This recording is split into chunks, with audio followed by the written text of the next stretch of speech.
Jangan lupa like, komen, dan subscribe channel YouTube TVRI Bengkulu dan nyalakan lonceng notifikasinya. Bumi 70%-nya terdiri dari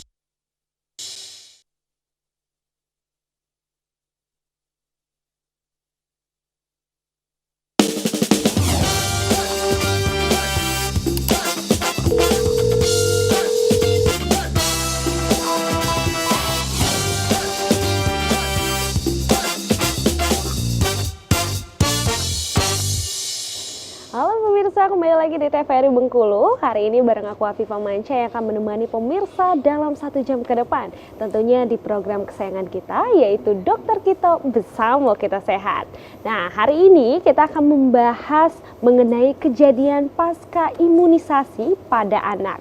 Ini juga biasanya menjadi problem para ibu-ibu muda, khususnya ya yang bagaimana nih mengetahui cara menanggulangi dan juga cara mencari solusi untuk sang buah hati. Nah, untuk itu kita akan membahas sebuah tema ini bersama narasumber kita yang sudah hadir pada hari ini. Ada Dokter Putri Santri. Halo dokter. Hai Pipa. Halo, cantik sekali hari ini ya. Akhirnya kita bisa ketemu lagi untuk membahas sebuah tema. Dan juga kita kehadiran Mas Agung Putra SKM. Halo. Halo. Aku jadi ini nih, mau manggilnya Mas atau Abang aja atau seperti apa nih? Bebas sih, bebas Mbak Afifah mau manggil apa. Abang boleh.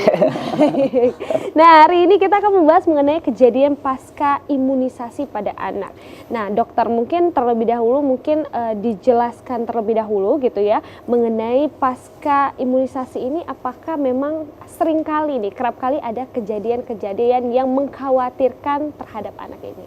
Oke, hari ini pemirsa TVRI di rumah kita akan bahas tentang kejadian ikutan pasca imunisasi. Nah, mungkin saya akan cerita sedikit tentang imunisasinya ya Mbak ya. Imunisasi itu sendiri berasal dari kata imun, artinya kebal atau resisten. Jadi kita berupaya untuk memberikan suntikan ataupun nanti dalam bentuk oral vaksin untuk anak ataupun nanti sudah sekolah ataupun bayi, itu untuk memberikan kekebalan pada tubuh orang tersebut.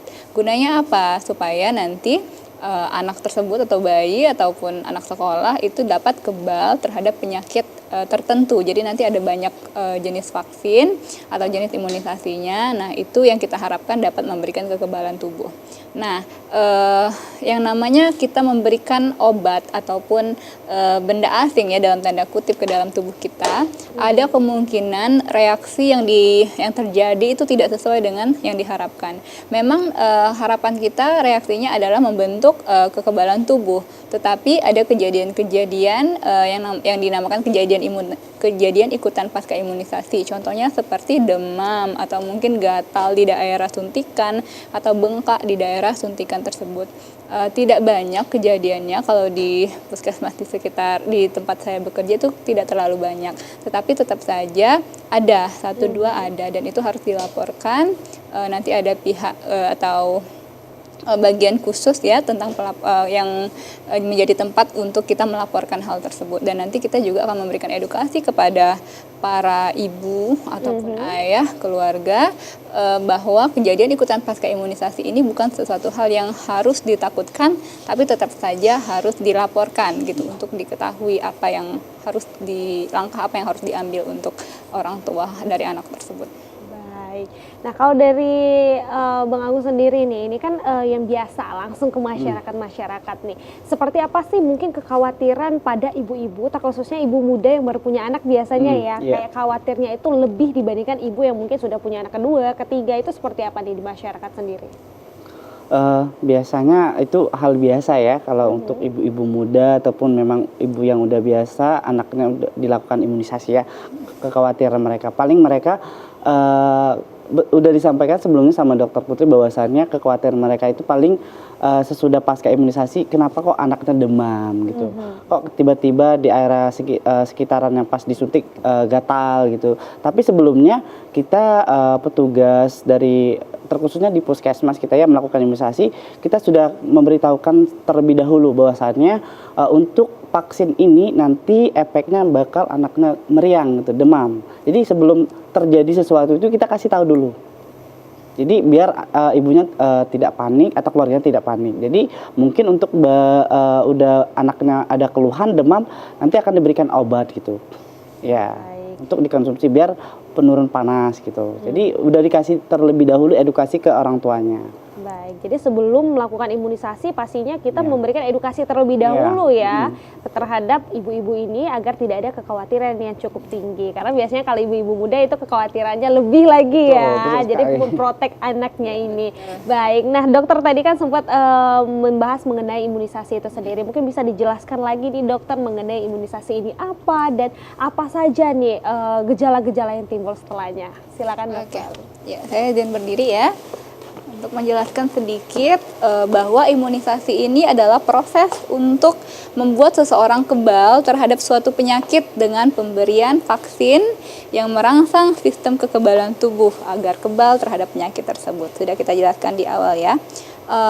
Ini kita angkat tema ini karena bertepatan dengan Pekan Imunisasi Dunia ya yang jatuh pada tanggal 24 April sampai dengan 30 April. Jadi memang dari WHO ya itu menargetkan bahwa imunisasi ini harus mengcover seluruh anak ataupun orang di Indonesia, baik itu bayi, anak-anak usia 2 tahun, 3 tahun ataupun usia sudah sekolah atau bahkan pada wanita yang hamil itu juga ditargetkan oleh WHO untuk dapat tercover vaksinasinya begitu. Jadi kita ambil tema ini bertepatan dengan Pekan Imunisasi Dunia.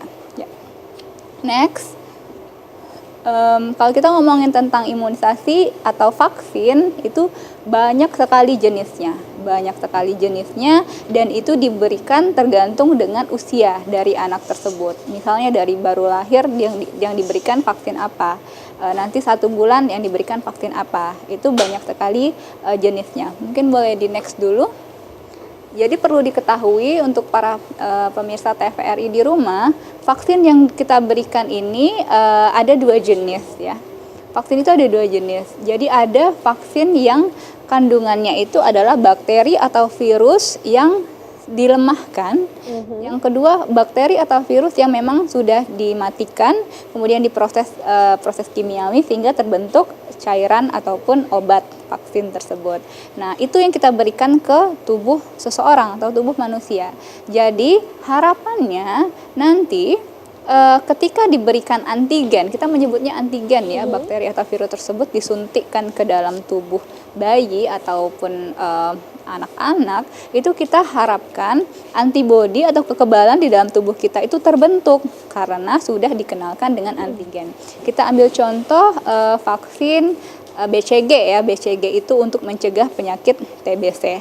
Nah, BCG itu dia masuk ke dalam vaksin yang dilemahkan. Jadi disuntikkan ke dalam tubuh, harapannya antibodi kita itu berespon terhadap antigen dari TBC tersebut, dari vaksin BCG tersebut. Sehingga nanti kalau anaknya terpapar dengan kuman yang sama, kuman bakteri yang penyebab TBC itu, jadi kekebalan tubuh kita itu sudah mengenal, sudah terbentuk antibodi perlawanan terhadap bakteri itu ya. Jadi ketika masuk bakteri ketika dia sudah dewasa, mungkin nanti ada yang batuk-batuk sembarangan, terus masuklah bakteri ke dalam tubuhnya. Ketika dia sudah divaksin, harapannya adalah tubuhnya, kekebalan tubuhnya, sistem kekebalan tubuhnya sudah mengenal bakteri tersebut sehingga anak tersebut tidak mengalami gejala TBC. Itu sebenarnya tujuan dari pemberian vaksin ini. Tujuannya baik ya. Jadi jangan takut untuk mengimunisasi anak-anak bahkan dari baru lahir sekalipun. Nah, ini tadi yang saya bicarakan tentang banyak sekali jenis-jenis dari vaksinasi atau jenis imunisasi. Kita ngomongin tentang imunisasi dasar yang diwajibkan oleh pemerintah dan itu juga diberikan secara gratis di puskesmas ya, di fasilitas kesehatan tingkat pertama. Ini ya ada banyak sekali. Yang pertama ada untuk bayi yang baru lahir usia kurang dari 24 jam. Jadi dimanapun anaknya lahir, bisa di bidan, bisa di dokter, itu harus diberikan vaksinasi atau imunisasi namanya hepatitis B. Tahu ya penyakit hepatitis ya? Penyakit hepatitis B yang menular lewat darah. Nah, itu kita berikan suntikan imunisasi agar bayi ataupun anak tersebut tidak terkena penyakit hepatitis B. Begitu.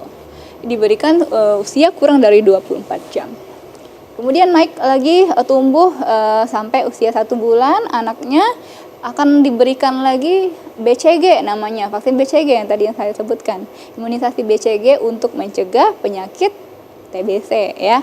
Karena kan kita tahu TBC dari bakteri dan sangat menular, mudah sekali. Dan kita juga TBC di Indonesia itu angka kejadiannya sangat tinggi. Jadi pemerintah sangat mengusahakan untuk semua anak-anak, semua bayi di Indonesia ini diberikan vaksin BCG ini. Ya. Kemudian ada namanya polio tetes 1. Nah, ini kan ada polio tetes 1, DPT 1, polio tetes 2 ya, Mbak ya. Jadi memang ada beberapa vaksin yang harus di-booster atau diulang begitu. Vaksin yang diulang ini kenapa? Karena memang vaksin jenis yang polio DPT itu harus diulang karena semakin itu terkait dengan efektivitas dari vaksinnya itu sendiri. Kalau misalnya tidak diulang, takutnya efektivitasnya malah tidak tercapai begitu. Keinginan kita untuk menimbulkan kekebalan pada anak tersebut tidak terdapatkan begitu.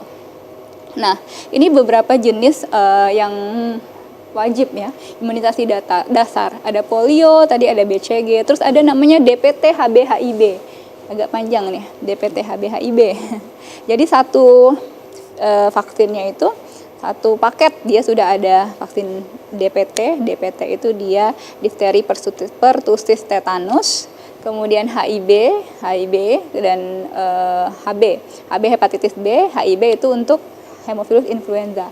Batuk pilek sering ya disebabkan karena bakteri hemophilus influenza ataupun virus, itu bisa dicegah atau diupayakan untuk dicegah menggunakan dari vaksin DPT HB-HIB ini ya. Kemudian ada yang namanya lagi RV1, rotavirus. Ini virus yang paling sering menyebabkan penyakit diare pada anak-anak. Jadi kalau anak-anak diare itu paling sering disebabkan karena virus, bukan karena bakteri. Jadi jangan khawatir ketika anaknya diare ternyata dokternya itu tidak memberikan antibiotik ya, karena memang berdasarkan studi yang paling sering menyebabkan diare pada bayi, pada anak itu virus. Jadi tidak perlu diberikan antibiotik. Nah, vaksin ini kita berikan untuk mencegah dari penyakit diare yang disebabkan oleh rotavirus ini. Ya, ini ya bisa dilihat di sini usia, kemudian jenis vaksinnya yang harus dilengkapi oleh ibu-ibu sekalian untuk dibawa anaknya ke posyandu ataupun ke puskesmas terdekat. Baik, dokter, ini kan ada beberapa tahapan gitu ya. Ini kan dasarnya dan juga bakal ada nih vaksin-vaksin tambahan tentunya ya, Dok. Apakah ini vaksin dasar ini hanya untuk seluruh bayi? Apakah memang ada bayi-bayi yang tidak dapat divaksin nih? Tapi tahan dulu dokter, nanti untuk dapat dijawab setelah jeda pariwara berikut ini tetap di Dokter Kita.